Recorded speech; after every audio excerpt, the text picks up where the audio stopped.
Meus queridos amigos, diletos visitantes, gostaria de chamar a sua atenção nesta manhã, esta porção da Palavra de Deus que está no livro de Mateus, ou melhor, no Evangelho do Senhor Jesus, através de Mateus, no capítulo de número 13, eu lerei o versículo de número 44 ao versículo de número 45. Abra comigo, Mateus, capítulo de número 13, versículo 44 e 45.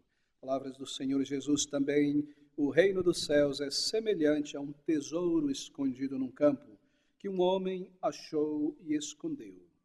E pelo gozo dele vai, vende tudo quanto tem e compra aquele campo. Outro sim, o reino dos céus é semelhante ao homem negociante que busca por boas pérolas. Nosso tema nesta manhã, seguindo as nossas considerações expositivas no Evangelho de Mateus, é a conclusão das parábolas do reino e o testemunho do Senhor Jesus sobre João Batista. Bem, devo recapitular alguns pontos de nossa última consideração, penso que é necessário para recordarmos onde nós paramos. Você deve se lembrar que em nossa primeira e segunda consideração, nesse capítulo de número 13, nós observamos que o Senhor Jesus Cristo dá início a 7 parábolas que estão aqui agrupadas e têm sido chamadas de parábolas do reino. São assim chamadas porque 6 delas começam com este título, Reino dos Céus. Veja o versículo 44, não é a primeira, mas é um exemplo. Também o reino dos céus é semelhante. Então segue a parábola. Parábolas do reino. Nós temos a parábola do semeador, no versículo 3, do joio e do trigo na sequência, a parábola do grão de mostarda, a parábola do fermento e da farinha, do tesouro escondido, da pérola de grande preço, a rede lançada ao mar, e assim as parábolas do reino. E aqui nessas 7 parábolas, já consideramos as 4 primeiras delas, o Senhor está falando sobre o seu reino, o reino de Cristo Jesus, o reino de Deus. Queridos amigos, é maravilhoso pensar sobre o reino de Deus. Nós observemos a definição do reino de Deus, domingo passado, melhor, domingo retrasado, 2 domingos atrás, talvez. Você se recorda daquela pergunta que os fariseus e escribas fizeram ao Senhor Jesus, e em resposta ele traz a definição do reino de Deus. Ele sempre esteve aqui neste mundo desde que o primeiro homem foi salvo. Ali está o primeiro cidadão deste reino. Desde Adão até aquela última pessoa que será resgatada por Cristo antes do seu retorno. E o reino de Deus compreende todo este período. Ele está neste mundo, ele está no meio de vós, diz o Salvador, e dentro de vós. Assim é o reino de Deus. O reino de Deus não vem com aparência visível, no esplendor das catedrais, na glória das grandes igrejas e seus ministérios. O reino de Deus também não é um país inteiramente cristão, ou que se denomina cristão, ou que tem a Bíblia em sua constituição. O reino de Deus não é uma confissão de fé meramente. Todas estas coisas são pequenos aspectos do reino de Deus. O que é o reino de Deus? É o domínio de Cristo em corações. E por fim se estenderá sobre toda a terra. Quando o Senhor voltar e restaurar todas as coisas, um novo céu, uma nova terra, onde habitará justiça, pessoas justificadas em Cristo Jesus. O seu domínio inicia-se no coração. E é claro, o Senhor Jesus Cristo tem reinado desde sempre. Ele reina no coração daqueles que Ele transformou, que se submeteram a Ele, até aquele dia quando Ele então retornará por fim e tomará de volta toda a autoridade que Ele delegou provisoriamente aos homens. Mas aqui nestas parábolas, nestas 7 parábolas do reino, o foco do Senhor Jesus Cristo é este período do reino de Deus que compreende a primeira vinda do Senhor Jesus, sua encarnação, sua morte e ressurreição e a sua última vinda no final dos tempos. O que ele relata aqui através de figuras ou parábolas são aspectos deste período, aspectos do reino de Deus que se desdobram ao longo deste período chamado período do Evangelho ou milênio, quando o Evangelho é proclamado a todas as nações. A igreja é reunida de todos os povos e nações. E ele nos diz que há certos elementos que transparecerão com mais clareza no reino de Deus durante este período. Você se recorda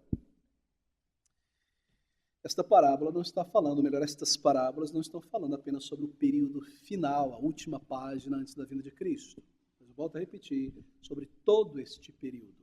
Há aspectos aqui do início do reino, ou melhor, do reino visível, público, com a vinda do Espírito Santo, e aspectos do ponto final deste reino, a última página, o retorno do Senhor Jesus Cristo. Bem, eu não me demorarei nessa recapitulação, mas apenas para recordar. As duas primeiras parábolas, elas falam da natureza deste reino.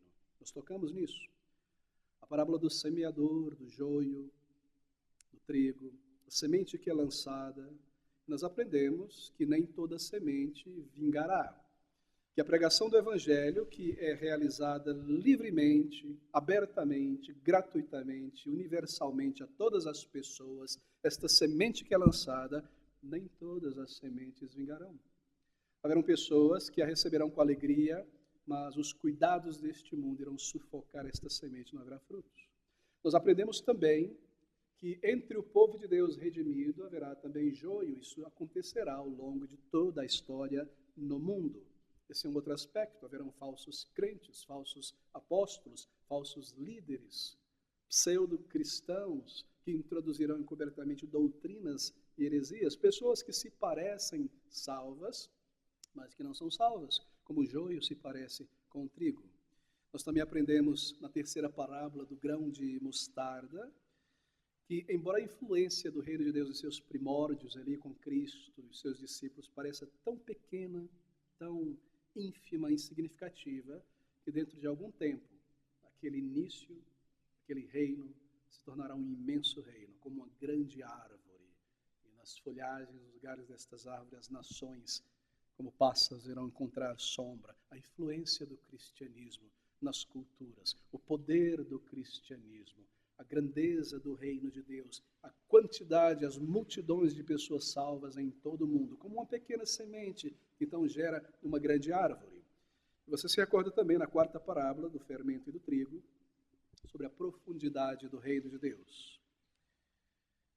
A salvação, a regeneração, ela transforma toda a vida.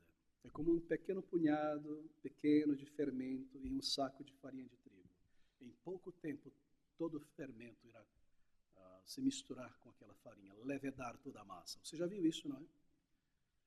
A palavra de Deus que é recebida pela fé, ela leveda toda a alma. Ela transforma a pessoa por inteiro. As coisas velhas já passaram.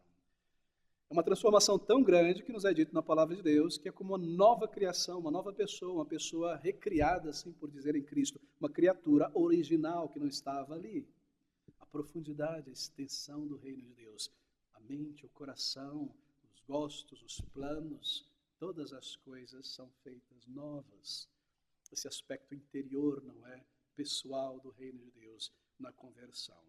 E assim, quando ela é crida e recebida, ela transforma, a palavra, o evangelho transforma o ser por inteiro. Queridos amigos, se uma pessoa não foi transformada pela palavra de Deus, pelo evangelho, se ela permanece a mesma pessoa, apenas com uma nova roupagem cristã, ela não pertence ao reino de Deus. O reino de Deus não está nela, porque aqui está um aspecto claro do reino de Deus. A palavra de Deus, recebida pela fé, ela transforma. E nós mudamos. E há um momento em que nós olhamos para trás e dizemos, eu nasci naquele ano e eu morri naquele ano. Eu sou uma nova criatura. E eu penso sobre estas coisas e às vezes parece que isso foi há tanto tempo atrás, uma pessoa que já não existe mais, a mudança é tão maravilhosa. Essa é uma obra do Espírito Santo. Sim, nós estamos lutando e vencendo a velha natureza e o Senhor dá grande graça e há avanço. Mas aqui está um aspecto maravilhoso do reino de Deus, a obra do Espírito dentro de nós. Bem, nós chegamos então aqui, neste ponto, neste registro das 3 últimas parábolas do reino, deste grupo de 7 parábolas. Bem, a pergunta então que deve ser feita é esta. Diz o Senhor Jesus Cristo, o reino de Deus está em vós, no meio de vós. Como então alguém entra para dentro deste reino? Como alguém recebe este reino? Acaso entrar ou pertencer ao reino de Deus é como o judeu que nascia na nação de Israel e por nascimento pertencia àquele reino? É assim que nós entramos para dentro da aliança? Não. Acaso é como, em parte, ensinam os pedobatistas, nascendo filho, filha de pais crentes, e ali você é batizado como bebê, recebendo este selo, esta marca de pertencimento à aliança, ou pelo menos o anel externo, a circunferência externa da aliança? Não. O Senhor Jesus Cristo dirá, a partir destas 3 últimas parábolas, que o reino de Deus é tomado posse. Ouça o que ele diz. Versículo 44. Também o reino dos céus é semelhante a um tesouro escondido num campo, que um homem achou e escondeu, e pelo gozo dele vai e vende tudo quanto tem e compra aquele campo. Você percebe? Ele não tinha este reino. Não lhe pertencia este tesouro. Ele não nasceu com este tesouro na conta bancária, em herança. Ele deve buscá-lo e cavar, e então possuir e ser enriquecido por ele. Versículo 45. Outro assim, o reino dos céus é semelhante a um homem negociante que busca boas pérolas, e encontrando uma pérola de grande valor, foi, vendeu tudo quanto tinha e a comprou. Ele fala sobre o reino de Deus, suas características, e por fim ele nos ensina como alguém entra, pertence a este reino. E aqui está diante de nós estas parábolas tão magníficas. 2 pequenas parábolas inicialmente, então esta última da rede lançada e os peixes trazidos, que recapitulam o julgamento final, que haverá um dia de julgamento e separação entre o joio, o trigo, bodes e ovelhas. Estas coisas são muito claras e repetidas na palavra de Deus. Bem, nós vemos isto. O reino de Deus deve ser buscado. Ali está o reino de Deus. Aquele portal imenso de glória, um portal como que de pérola. Do lado de dentro, luz, vida, poder, santidade, justiça. Tudo que representa a nova vida com o Senhor Jesus Cristo na conversão. Do lado de fora deste reino, ignorância, trevas espirituais, morte, miséria, tragédia, pecado, condenação. Como alguém recebe este reino? Ele nasce ali dentro? Não. Ele deve entrar.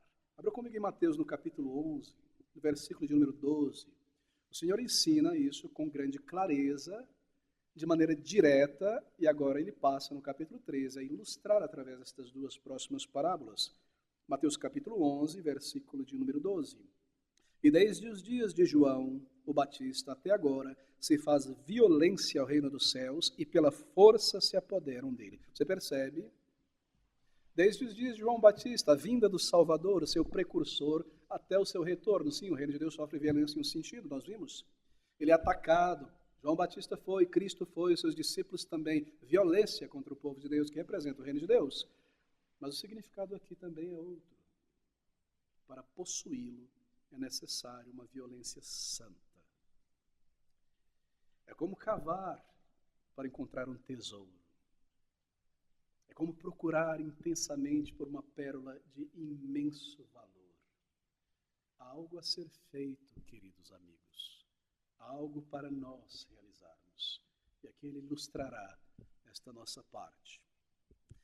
Bem, essa segunda parábola, ou melhor, essas 2 parábolas que aqui estão em pares, versículo 44 e 45, o que elas nos ensinam, em resumo, é que não há nada na história humana, nada no universo que se compare ao reino de Deus. E a intenção dessas 2 parábolas é instruir todo crente no Senhor Jesus Cristo a preferir o reino de Deus do que qualquer glória neste mundo. Glória intelectual, um nome, riqueza, títulos ou o que quer que seja. O reino de Deus deve ser preferido a qualquer outra coisa que esta vida ofereça, por melhor que seja, por mais legítimo que seja. E assim, queridos, há uma necessidade de se lutar contra os desejos da velha natureza. Essa é a realidade da vida de um crente aqui nesta jornada. Você e eu, se somos salvos, estamos constantemente lutando contra a velha natureza. Pelo reino de Deus, para preferi-lo. E colocando de lado muitas coisas, não é que nos atraem nesta vida, pelo reino de Deus, para preferi-lo, para tê-lo.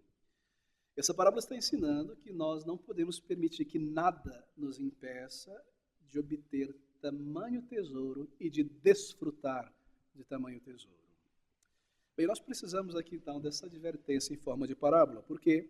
Porque cada um de nós é facilmente cativado pelo brilho deste mundo, a sedução deste mundo. Nós somos, ao entrarmos nesta vida, nascendo, nós já entramos dentro deste labirinto que nos leva, parece que por uma direção predeterminada. Você precisa ser alguém, para ser alguém você precisa ter alguma coisa, possuir um título, possuir certas coisas, desfrutar disso, desfrutar daquilo mais. E mesmo após a conversão, quão facilmente nós podemos ser atraídos por estas coisas da velha vida, deste mundo, do reino deste mundo. Cativados por títulos, por bens, pela aparência, a projeção do ego, alguma coisa que é construída em nossa mente pela influência da sociedade, de maneira que a vida eterna, o reino de Deus, tende a desvanecer diante dos nossos olhos. E nós chegamos a esquecer da vida eterna. Quantos de nós passamos por isso de vez em quando? É uma luta, não é, queridos irmãos, para possuir e desfrutar este reino. Nós somos todos os dias bombardeados por propostas desta vida que apelam à velha natureza. E nós construímos muita coisa em cima dessas questões. E aqui estamos nós, algumas vezes, construindo para essa vida coisas que irão virar cinza no final. Assim, há um esforço a ser aplicado. Há um tesouro diante de nós. E nós devemos tomar grande cuidado, e essa parábola nos ensina as duas, sobre o esforço a ser feito por este reino. Bem, como consequência das atrações desta vida, dos chamados deste mundo, muitas vezes a graça ou as graças que Deus dispensa sobre a nossa vida, elas também desvanecem seu brilho. Elas desvanecem diante da nossa visão. E nós chegamos a esquecer da vida eterna. Deixe-me tentar agora ilustrar isso. Uma das coisas mais tristes para mim como pastor é ver em um funeral de crentes em Jesus ou em pessoas que perdem irmãos e irmãs na fé, desespero na face e no choro. Sim, nós choramos porque é triste perder alguém que partiu, um irmão na fé, um combatente do bom combate cristão. Mas quando você vê pessoas se entregando à tristeza por dias e semanas, e o choro que não para, e um aspecto de desespero, o que aconteceu? Esta pessoa, em algum momento, o reino de Deus se desvaneceu diante dos seus olhos. E esta vida e as coisas deste mundo se tornaram muito mais coloridas e atrativas. Por quê? Porque ela se esqueceu que um crente não morre. E ela o verá novamente, ele o verá outra vez. Ou muitas vezes, quando um crente em Jesus Cristo gasta meses ou anos de sua vida dedicado a uma carreira, a uma profissão, e as coisas do reino de Deus se tornam terciárias ou quaternárias. Ele perdeu a visão da glória do reino. Ou quando o reino de Deus é secundário, ou é um aparato, um acessório em nossas vidas, e o que importa é o que eu irei fazer ao longo da semana, o meu negócio, o meu comércio, o meu estudo, a minha carreira, o meu escritório, a minha arte, a minha profissão, o que quer que seja. Eu perdi de vista, o reino de Deus se desvaneceu, a glória desta pérola, este tesouro maravilhoso, andar com Deus, servi-lo e não partir para estar com o Senhor. Ou quando você observa crentes tão abatidos por muito tempo, o que está acontecendo? Eu perdi de vista o reino de Deus. E os meus olhos foram colocados no reino deste mundo e as coisas desta vida. E assim eu me decepciono, é claro, porque a economia sempre irá decepcionar, e os políticos também, e as pessoas muitas vezes, e a ciência muito mais. Eu tirei os meus olhos do reino. E assim eu me sinto tão cabisbaixo, tão abatido. Queridos irmãos, observe essas coisas. Quantas vezes nós somos seduzidos por estas coisas e o reino de Deus, em nossa estima, se desvanece? O reino de Deus, o reino de Cristo, pertencer a Ele. Quão difícil é para algumas pessoas de fato viverem o reino de Deus e considerarem as demais coisas desta vida como manutenção do corpo. Quão grande se tornam as coisas desta vida. É realmente impressionante, não é? Como este mundo se torna um reino maravilhoso e o reino de Deus se desvanece. E estas parábolas vêm para nos advertir sobre isso, nos ensinar um novo aspecto sobre o reino de Deus. Assim, as graças de Deus desvanecendo, deixa eu ilustrar de outra maneira ainda. É como um crente que está muito acostumado com as bênçãos de Deus e se torna muito familiar com as coisas gloriosas, santas, maravilhosas, poderosas do reino de Deus e começa a dar pequena atenção e o tratar de maneira leviana, coisas santas e reais, e levar as coisas, como se diz, na coxa, na barriga, o reino de Deus, a obra de Deus, porque eu me acostumei com isso, sempre me recordo deste exemplo do filho deste pastor de uma igreja que eu frequentei há muito tempo. Ele dizia sobre o seu filho mais velho, sobre uma ocasião em que a mãe tinha preparado o almoço, o pai estava ali, o outro irmão também, e tudo é colocado sobre a mesa, e eles se sentam para comer, e é aberta a panela, e ele olha e diz, filé mignon de novo, filé mignon novamente, tão acostumado, não é, com a carne boa. E assim nós nos acostumamos, a glória do reino de Deus se desvanece. Estar com irmãos e irmãs em Cristo que são sérios, que amam a palavra de Deus e que servem. Bem, eu não vou me envolver então nesta parte da obra do Senhor. Por quê? Porque ali já tem pessoas que servem ao Senhor. Elas são maduras, elas amam ao Senhor. Eu não preciso estar lá com muita frequência. O reino de Deus se desvanece. Ter uma parte na obra do Senhor. Ser um portador desta mensagem que é poderosa para transformar vidas e saber que Deus, pelo Espírito, através da comunicação desta palavra de uma maneira simples, ali na porta do metrô, com os irmãos, irá salvar um pecador, resgatar uma alma. Estas coisas se tornaram tão pequenas para mim. É muito maior me preparar para a semana e o trabalho, o que quer que seja. Receber exortações da palavra. Quantas coisas nós podemos mencionar aqui que se desvanecem, parte do reino de Deus, porque nós nos tornamos acostumados e muito familiar com estas coisas maravilhosas. Assim, meus irmãos, ouça essa parábola. Mas antes de entrar nela, uma questão ética, eu creio que irá surgir na mente dos irmãos. Observe novamente o versículo 44. Devo correr, temos muito para lidar e nosso tempo é curto, mas versículo 44. Também o reino dos céus é semelhante a um tesouro escondido num campo, que um homem achou e escondeu, e pelo gozo dele vai, vende tudo quanto tem e compra aquele campo. Talvez você tenha percebido que essa questão tenha sido levantada contra a palavra de Deus. Bem, o que Mateus está fazendo aqui? Como pode Mateus colocar nos lábios do Senhor Jesus Cristo, no registro do que ele disse, uma atitude como esta? Veja o homem, ele estava numa terra, num campo que não era dele, ali havia um tesouro, e o que ele faz? Ele descobre esse tesouro, e em vez de pegar esse tesouro, ir lá no proprietário da terra e dizer, veja, eu achei um tesouro em tua terra, toma, é teu, te pertence. Não, ele não faz isso, ele esconde. Parece estranho, não é? Tudo o que ele deveria ter feito foi aquilo que eu acabei de mencionar. Mas é claro, não há contradição na palavra de Deus. Essa é uma questão fácil de ser percebida. Primeiro, o que ele faz? Este homem está trabalhando em um campo. Vamos supor que ele arrendou aquela terra, está plantando e vivendo ali. E cavando, em algum momento, a sua enxada bate em algo, um baú cheio de moedas de ouro, de prata e todo tipo de coisa. Isso era algo comum na antiguidade. As pessoas não tinham banco, elas enterravam suas coisas mais preciosas muitas vezes. E ele encontra este imenso tesouro, um tesouro escondido num campo. Então, o que ele faz? Ele se alegra grandemente. Ele esconde aquele tesouro ali no lugar em que estava, ele corre, ele vende todas as suas posses, junta tudo, liquida, e então compra esta terra.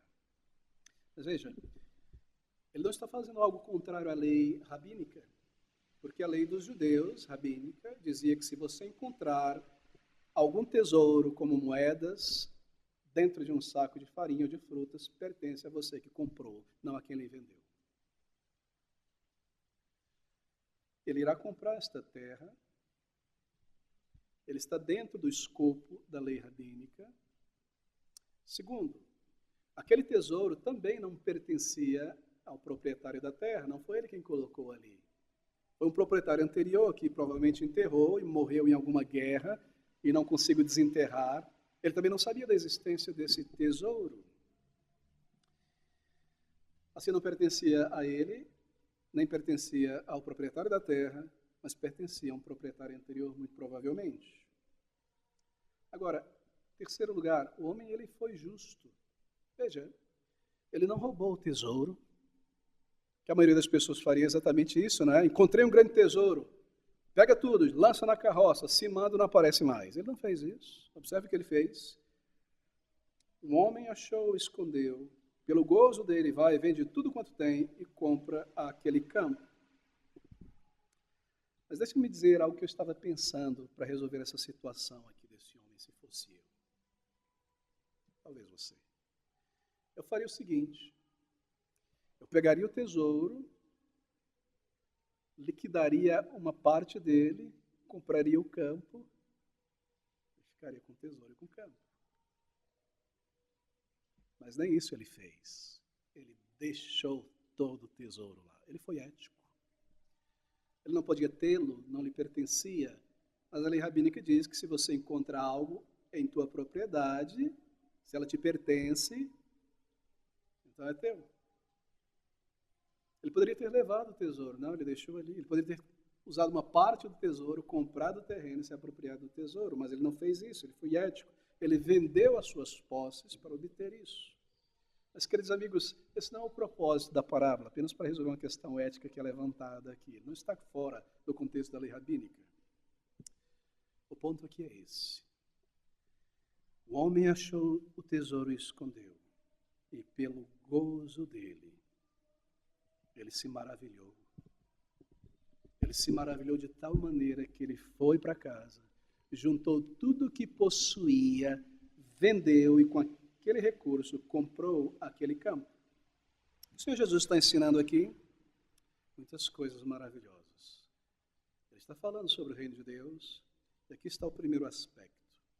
O reino de Deus é algo que está longe da visão dos homens incrédulos. Ele está escondido no campo. Ele está nesse mundo, entre vós, dentro de vós, mas ele não é visível aos olhos humanos, ele está escondido aos olhos dos incrédulos, aos olhos das pessoas. Mas isso deve ensinar o crente, queridos irmãos, a estimar muito mais as riquezas da graça de Deus que nos são dadas neste reino, do que as coisas aparentes deste reino. Sabe o que eu quero dizer? Que nós devemos estimar aquilo que não é tão visível aos olhos, as graças de Deus neste reino, mais do que aquelas coisas aparentes, a riqueza do reino de Deus, de acordo com a sua forma, sua exibição externa. E como as coisas têm sido invertidas, não é, em nossos dias? Tenho conhecido pessoas que buscam uma congregação a partir dos aspectos externos da congregação. Poxa, eu vou naquela igreja porque é uma igreja imensa. Lá eles têm ministério de mulheres, de criança, de solteiro, de casado, de divorciado, de jovem, de adulto, de ancião, de todo tipo de coisa. É maravilhoso, eles têm festa o tempo todo, e a música ali realmente é um negócio profissional, e tem 35 pastores ali para te auxiliar e para ajudar com qualquer coisa. E olha o prédio dessa igreja, eles têm isso, eles têm aquilo, eles têm carro, eles têm Kombi, eles têm... Eu gosto dessa igreja. Os aspectos externos do reino de Deus. Não, não, não, não. O reino de Deus está escondido dos olhos humanos. É a graça, queridos amigos, a graça que nós recebemos na comunhão com os santos, vivendo e servindo ao Senhor. Esta é a riqueza do reino de Deus. Está com um grupo de pessoas salvas de verdade, que têm frutos de salvação, e que amam a Cristo, e que se dedicam a servi-lo, e que conversam sobre coisas espirituais, e que reduzem o seu apego às coisas materiais e à glória deste mundo para viverem de uma maneira simples para o Senhor e servi-lo, estarem disponíveis a Cristo. Estar no meio de pessoas assim, essa é a riqueza do reino de Deus. Um lugar onde Deus converte almas, um lugar onde há santificação, A palavra de Deus disciplina as nossas vidas, a igreja avança, esse é o aspecto da glória do reino de Deus. Assim, o reino de Deus é como um tesouro escondido, longe dos olhos dos homens. Eu vou naquela igreja, poxa, eu não vou naquela tão pequena, eu prefiro um lugar com milhares de pessoas, porque isso traz um sentimento de grandeza. E aquela igreja é tão famosa, há um ministro ali que está na internet o tempo todo e viaja pelo mundo inteiro, e é maravilhoso, e isso e aquilo, eu quero estar ali, assim, admirando e adorando essa pessoa, porque nas outras igrejas todo mundo é comum, os pastores ali, não, aqui está esta pessoa tão maravilhosa, tão famosa. Eu quero estar junto com os famosos, os aspectos externos, pequenos, mínimos do reino de Deus. É maravilhoso estar em um lugar onde a palavra de Deus é amada e honrada pelos crentes, e ensinada e pregada com simplicidade e fidelidade. Esta é a riqueza do reino de Deus escondida aos olhos humanos. Mas eu frequento essa igreja por quê? Porque lá a música é boa e há muitos jovens naquela igreja, adolescentes. Eu sou um jovem e outro dia estava conversando com um crente e ele tem 40 anos e ele me disse, pastor, a gente que é jovem, a gente precisa de uma palavra para o jovem. 40 anos, jovem, pessoas que estão para sempre na juventude. Eu quero estar num ambiente assim, descontraído, cool, e essa igreja é cool e todo mundo reflete esta geração, high-tech, etc. Eu quero estar nesse lugar, veja como é maravilhoso, são pessoas avançadas, não são igual aqueles crentes que se vestem de uma maneira retrógrada, falam, são humildes, estão pensando no reino de Deus. Não, nós temos uma visão política, econômica, podemos desenvolver aqui uma teoria política, etc, etc, etc. Os aspectos mínimos, externos do reino de Deus. Não. Pessoas que amam ao Senhor e amam coisas elevadas, uma vida santa e séria. E é claro, a alegria ali, alegria pelos frutos do Espírito em nossas vidas, por conversões, por santificação, por respostas à nossa oração. E as conversações nos moldam e nos edificam. É escondido, não é? Mesmo no meio da parafernália do meio evangélico. O reino de Deus é como um tesouro escondido num campo. Ele é escondido porque também ele jaz ali enterrado em nossa esperança. Você não pode ver o reino de Deus por inteiro em sua plenitude agora. Ele virá. Ele está no futuro. O Senhor voltará em sua glória com seus santos anjos e a consumação de todas as coisas.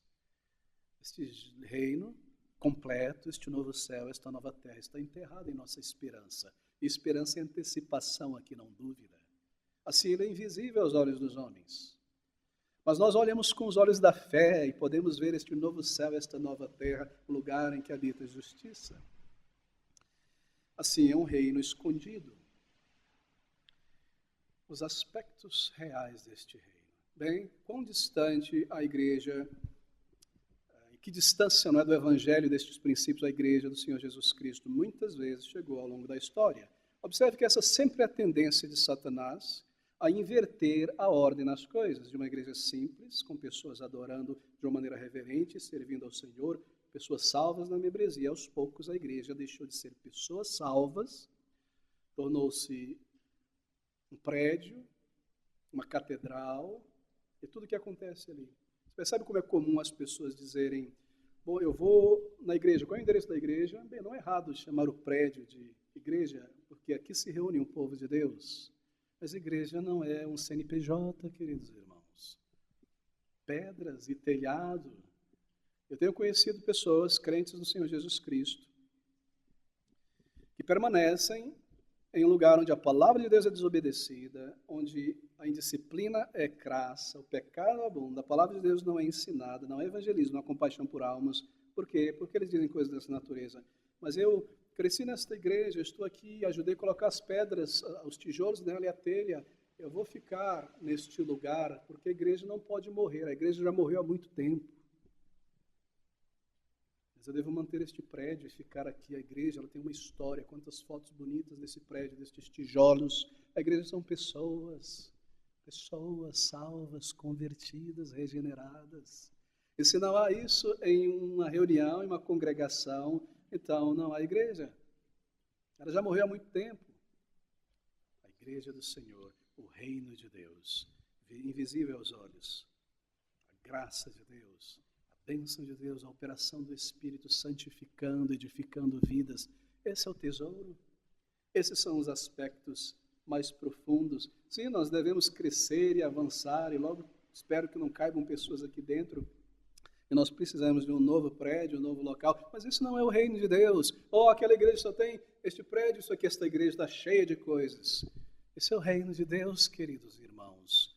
Mas há pessoas naquela igreja que têm amizade desde a infância, e nós jogamos bola todo sábado, é maravilhosa aquela igreja. Os aspectos exteriores do reino, que te leva a se unir a uma igreja? Qual é o critério utilizado? Aqui está a diretriz do Senhor Jesus Cristo. Também o reino dos céus é semelhante a um tesouro escondido num campo. Como nós necessitamos da palavra de Deus, não é para escolhermos uma igreja que esteja próxima aos critérios da palavra de Deus. Bem, mas eu devo seguir em frente. O ensino dessa primeira parábola é este. O reino de Deus, os seus aspectos da graça, devem ser preferidos a qualquer coisa de aparência valiosa nesta vida, de grandeza material. E ao ser comparado, igreja, congregação com congregação, é isso que nós devemos ver. O tesouro escondido. Mas não é tão escondido assim não, queridos irmãos. Na igreja bíblica, este tesouro é logo percebido. Quão rica pode ser uma igreja, não é?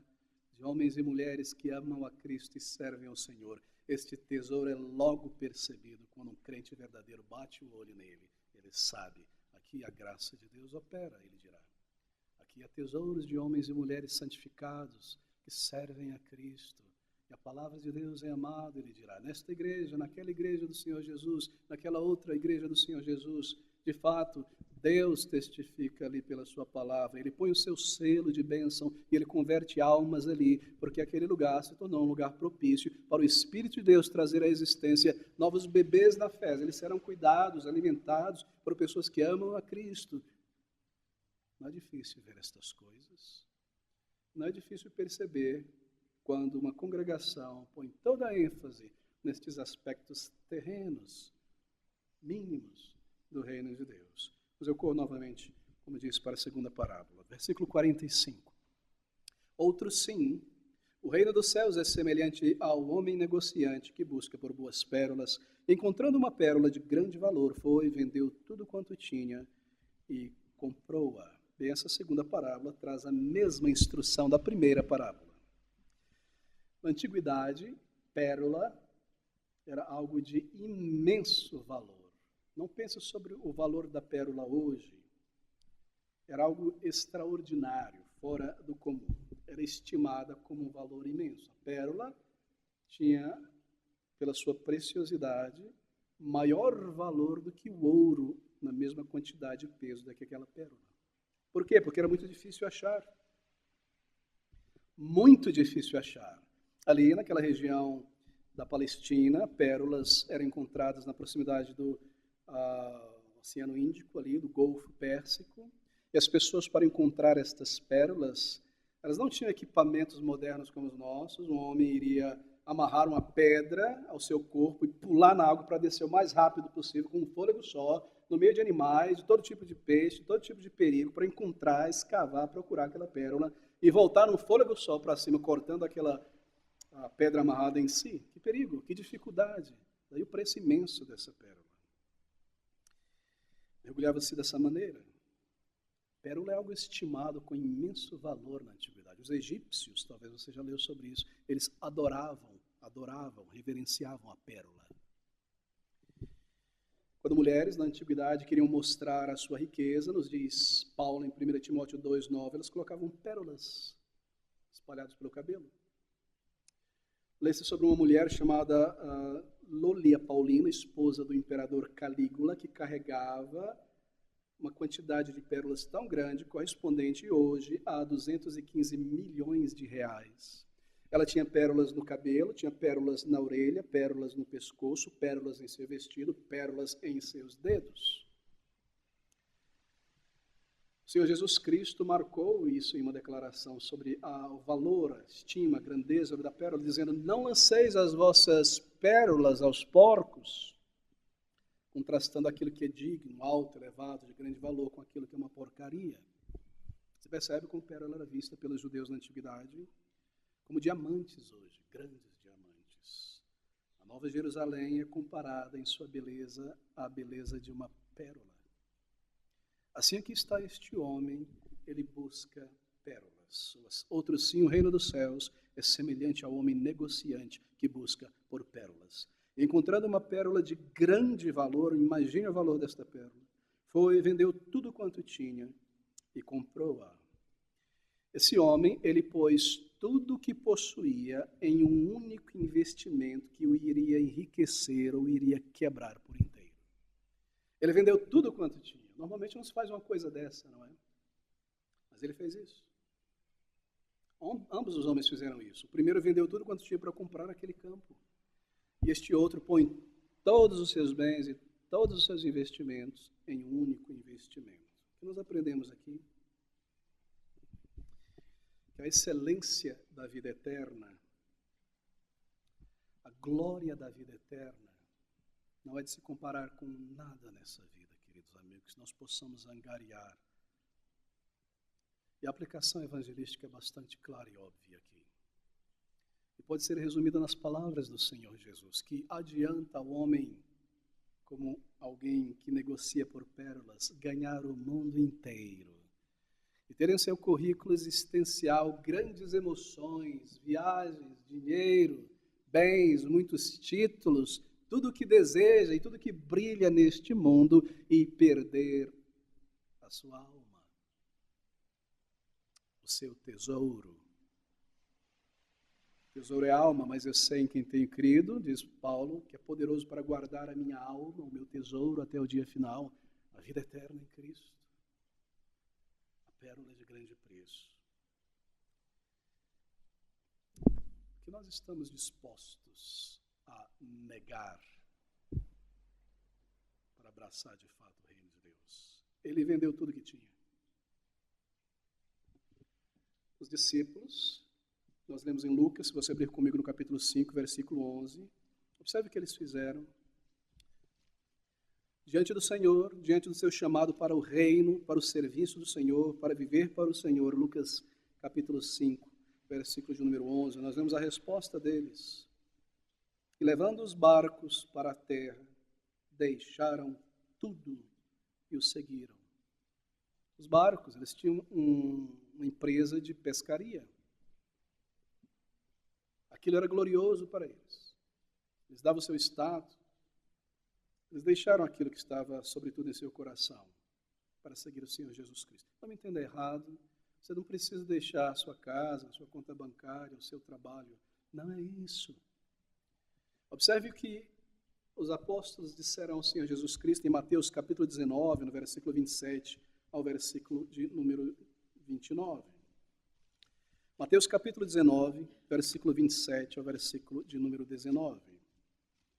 Eles responderam ao Senhor Jesus Cristo e disseram assim: Então Pedro respondendo disse-lhe a Cristo: Eis que nós deixamos tudo e te seguimos, que receberemos? E Jesus disse-lhes: Em verdade vos digo, que vós que me seguistes, quando na regeneração o Filho do Homem se assentar no trono da sua glória, também em vós isso vos assentareis, isso em particular os apóstolos, sobre 12 tronos para julgar as 12 tribos de Israel. E todo aquele que tiver deixado casas, ou irmãos, ou irmãs, ou pai, ou mãe, ou mulher, ou filhos, ou terras, por amor de meu nome, receberá 100 vezes tanto e herdará a vida eterna. Deixar, ele vende tudo que possuía para receber algo muito maior. Ele pega aquelas coleções de pérolas que ele tinha, que ele apreciava tanto, tortas, mirradas, opacas, vende tudo para ter aquela grande pérola. O que te impede, o que te segura, o que te mantém fora do reino de Deus? Um pecado em específico que você ama tanto, muitos. Nós somos pessoas inteligentes, nós sabemos o que nos mantém longe do Senhor. É a autodeterminação, eu quero o meu caminho, a minha maneira, da minha forma, eu quero crer em Deus da minha maneira e servi-lo do jeito que eu quero, não do jeito que Ele determina. Um título, um nome neste mundo, qual é a pérola? E se nós somos já crentes no Senhor Jesus Cristo, salvos pela graça de Deus, querido amigo, você está disposto a negar pelo reino de Deus?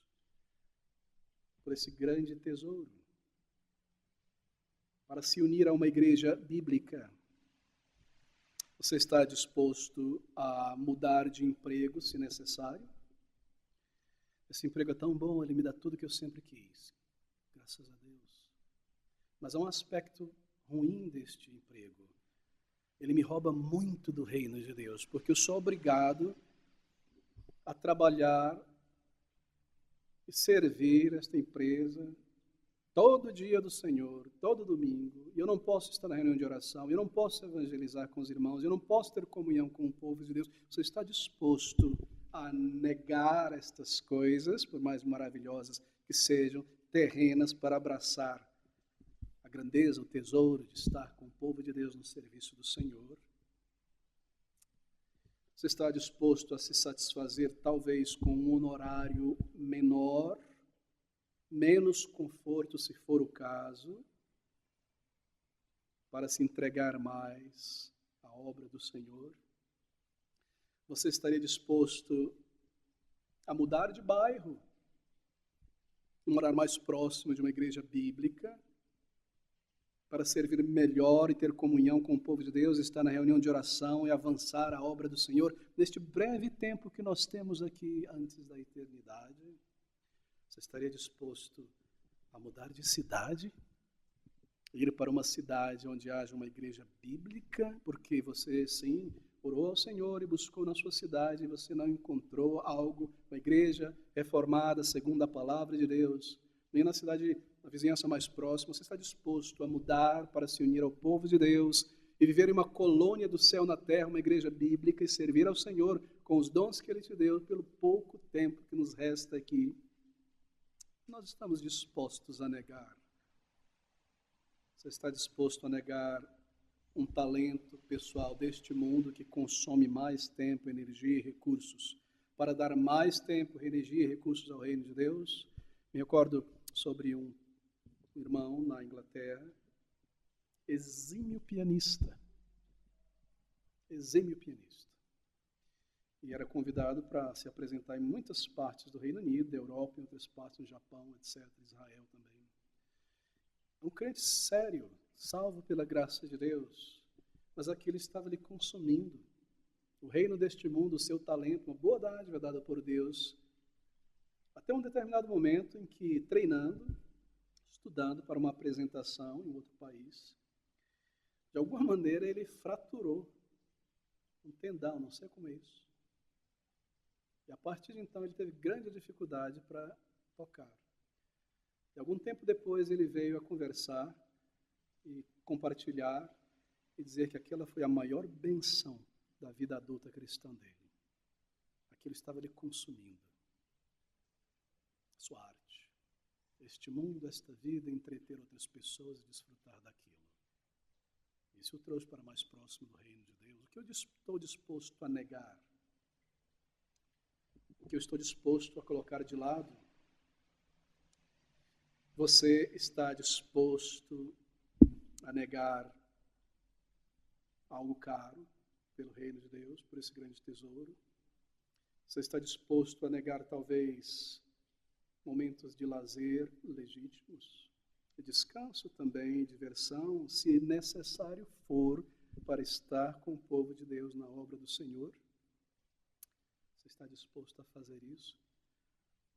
Fica mais difícil, não é? Mas eu tenho direito ao descanso e ao lazer. Sim. Uma boa pérola necessária. Mas se nesse momento eu tenho a obra do Senhor para realizar, eu estou disposto a negar isso naquele momento para estar com o povo de Deus, na casa do Senhor, no serviço do Senhor?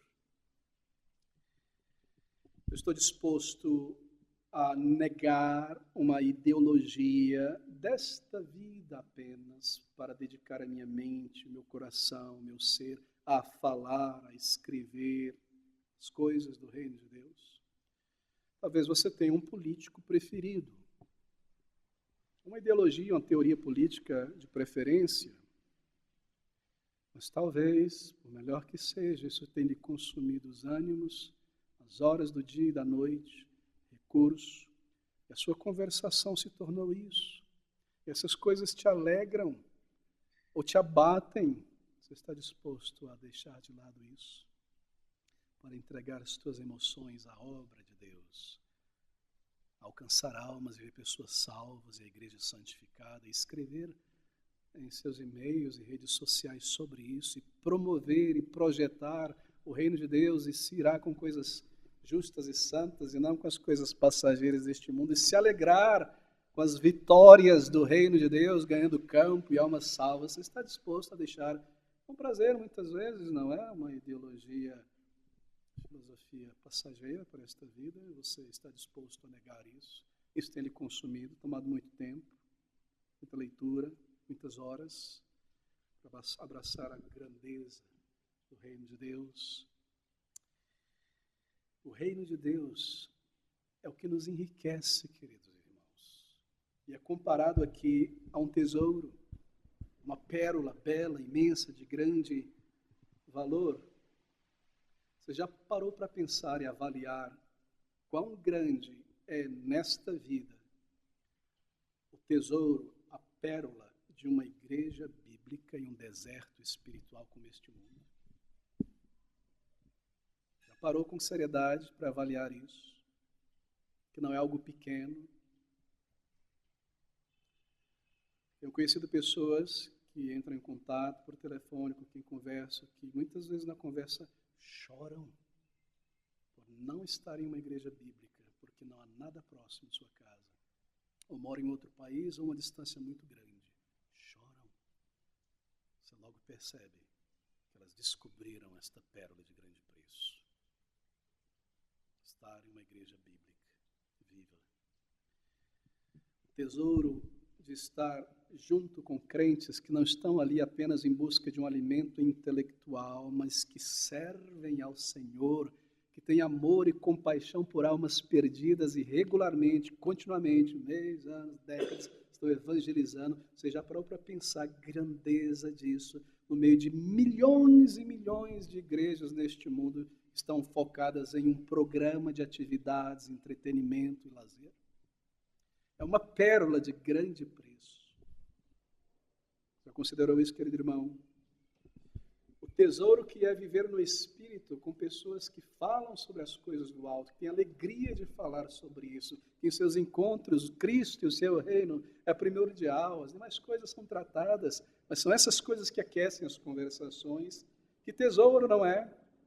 Quantas experiências tristes já tive em igrejas, na minha juventude, que após a ministração da palavra, terminado o culto, opa, tudo bem, como vai? E o teu carro, como consertou já? Não, vou trocar a calota, e isso, e aquilo, e o futebol, e coisas absurdas, e quem ganhou? E você assistiu aquela série, isso e aquilo, que horrível! E toda a mensagem da palavra de Deus é lavada da mente e do coração por essas conversas logo após o culto, e depois, e ao longo do dia, não há nada mais. Que tesouro estar com pessoas que refletem, que aprenderam, quero compartilhar e animar a outros. Você já parou para pensar que nesta vida, em nossa experiência religiosa, essa é uma pérola de imenso preço que não pode ser perdida e que só posso tê-la se eu negar outras coisas e der um passo sério? É assim que nós encaramos o reino de Deus, segundo a parábola do Senhor Jesus Cristo. Esse é um aspecto do reino de Deus. Ele está escondido aos olhos naturais, enterrado na nossa esperança eterna, nas graças divididas entre crentes do Senhor Jesus em congregações bíblicas. O tesouro de carregar o vitupério de Cristo no serviço do Senhor e ser desprezado ao evangelizar alguém. Já pensou sobre esse tesouro? Já coletamos muitas dessas pérolas. Nós não estamos buscando ser desprezados, mas poder ser e ter um pouco do vitupério de Cristo. Por quê? Porque eu estou evangelizando com o povo de Deus. E orando, instando, envolvido e levando a luz aos lugares obscuros da sociedade. Eu sei que virá contradições e pedras e franzir de face e todo tipo de coisa. Você percebe a pérola grandeza destas coisas. Quantos se acharam dignos e alegres por serem perseguidos por causa do testemunho de Cristo. Testemunho de Cristo. Como meu mestre, eu também experimentei esse vitupério. Poder dizer isso. Já parou para pensar sobre este tesouro? O que são as coisas desta vida? Carreira, bens, uma casa maravilhosa, uma boa educação, currículo. São coisas tão pequenas que virarão cinza um dia, quando comparado a este tesouro. Assim, meus irmãos, eu tenho tanto a dizer e o nosso tempo já se esgotou há muito tempo. Mas deixe-me tentar resumir e amarrar estas coisas. Não teremos tempo para entrar no testemunho de João Batista, ficará para o próximo domingo. Às vezes estes 2 versículos do nosso texto de Mateus, capítulo 13. Então capítulo 13, 44. Também o reino dos céus é semelhante a um tesouro escondido num campo, que um homem achou. Ou achar um lugar de adoração, uma igreja bíblica, uma avenida de serviço. Eu achei, o Senhor respondeu às minhas orações. E pelo gozo dele, vai, nega-se a si mesmo, vende tudo quanto tem, compra aquele campo. E é enriquecido. É maravilhoso. Outro sim, o reino dos céus é semelhante ao homem negociante que busca boas pérolas. E encontrando uma pérola de grande valor, sim, as outras pérolas têm muito valor, mas aqui está, uma de grande valor, foi, vendeu tudo quanto tinha e comprou-a. Esse é o objetivo das parábolas, destas duas. A grandeza do reino te faz pensar, te faz parar e pensar, não é? Nós precisamos disso, meus irmãos. Nós vivemos nos últimos dias. Nós somos bombardeados e levados pela maré dos cuidados desta vida. E às vezes não percebemos, não paramos para pensar que o que são estas coisas, senão manutenção do corpo. E invertemos as coisas. E o nosso tempo passa, e o nosso tempo acaba, vendeu tudo quanto tinha. Esses últimos dias e semanas eu tenho, como compartilhei com alguns irmãos ontem, estado em contato muito próximo com a morte. Em funerais, presenciando ali sozinho o falecimento de alguém diante dos meus olhos, pessoas que estão vivas na alma, mas no corpo não mais. Essas coisas nos fazem pensar.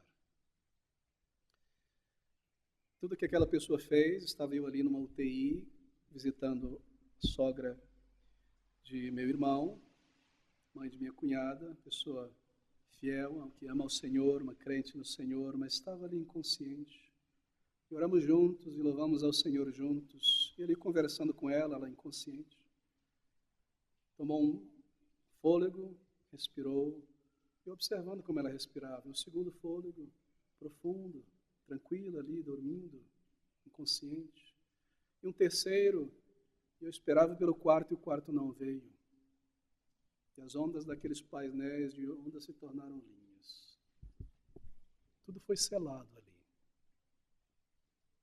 Seu testemunho, seu amor por Cristo, suas palavras, tudo selado. Outra pessoa, conheci, de repente passou para a eternidade. Era um crente também no Senhor Jesus. Mas me recordo que este crente, ele amava Cristo, mas este mundo brilhava muito diante dele. E a sua emoção, o seu serviço, os seus recursos eram demasiadamente para as coisas desta vida legítimas que ele esperava alcançar. E assim ele ia,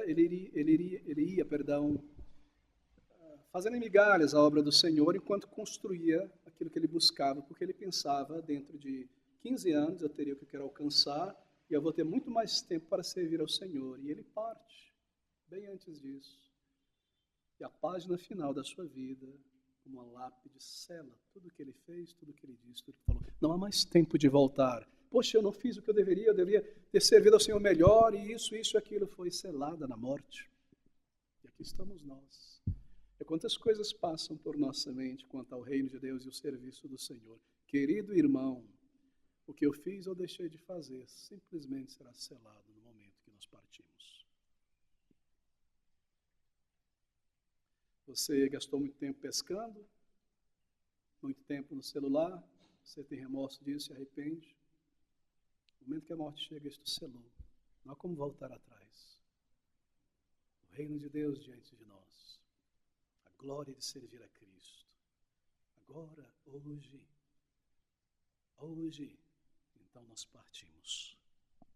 Uma breve vida, uma breve jornada, pequena energia, nossos poucos recursos, entregar ao Senhor e comprar esta pérola, servindo para Ele, vivendo para Ele, ser enriquecido na alma como crente, junto com o povo de Deus, com frutos no serviço do Senhor.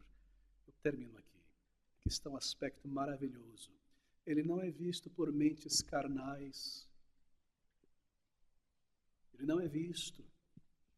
Pessoas que veem apenas o externo, o exterior, o corolário de uma igreja. Ele está escondido. Mas quando nós achamos, diante de nós está então esse desafio. O que eu irei negar? Eu tenho que negar algo. Não há como. Para ter este tesouro. Poucos anos de vida. Então com o Senhor. Viver para Ele. Servi-lo. E ser enriquecido. Servindo ao Senhor. É maravilhoso. É maravilhoso. Então entrar na presença do Senhor. E ser recebido, bem-vindo, bom, fiel, servo. Queridos irmãos, isso não é uma metáfora. A um deu 10 talentos, a outro 5 talentos, a outro 1. Alguma coisa nós estamos fazendo com esse talento. Uma prestação de contas virá. Melhor vida a ser vivida. Hoje, para o Senhor, é necessário negar-se a si mesmo. É necessário lançar fora aquelas coisas que nos mantêm longe desse tesouro. Enquanto há tempo, para Cristo, para a sua glória. O Senhor nos abençoe com a sua palavra nesta manhã.